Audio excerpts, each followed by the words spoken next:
नमस्ते मित्रांनो, हे बघा हरभऱ्याचं रान रिकामं झाले. शेळ्या कशा चरते, दिवस मावळता, ऊन लय लागायले. आता जायच्या टायमाला हरभरे पडले त्याच्यात,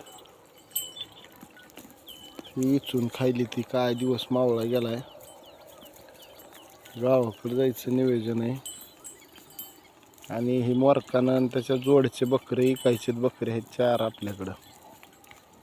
कोणाला पाहिजे असले तर कमेंट करून सांगा. हरभऱ्याचे रान आता झालेले आहेत रिकामी. हरभरे ही येचत आहेत शेरड, हिरवं पारवं कडीनं फुलरी फिलरी. पण उन्हाळ्याची जरा बेजारीच होईली, कारण ही मग तुरडो आणि ती बी काढायचं आहे, कारण बेण्याचे बी बकरं काढायचे.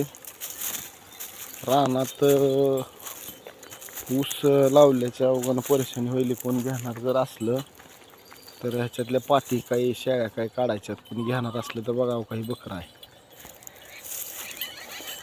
बिट्टल क्रॉस प्युअर बकरं आहे, बोर बिट्टल.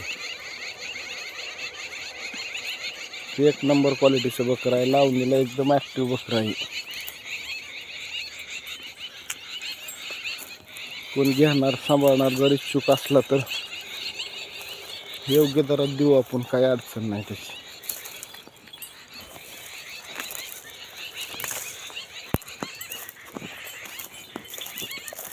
ते बघा अशा क्वालिटीचं आहे.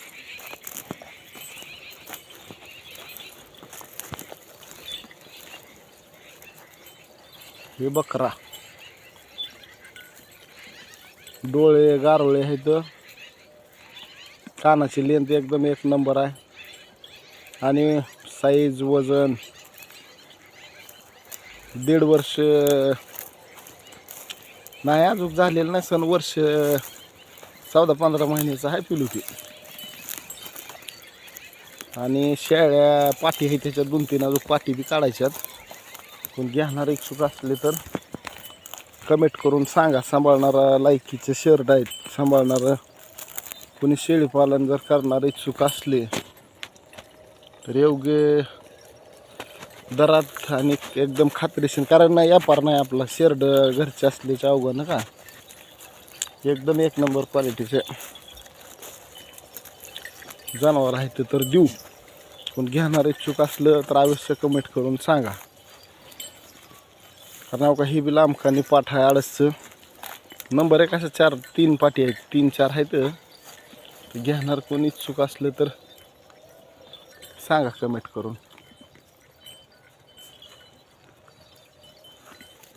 ठीक आहे, धन्यवाद मित्रांनो.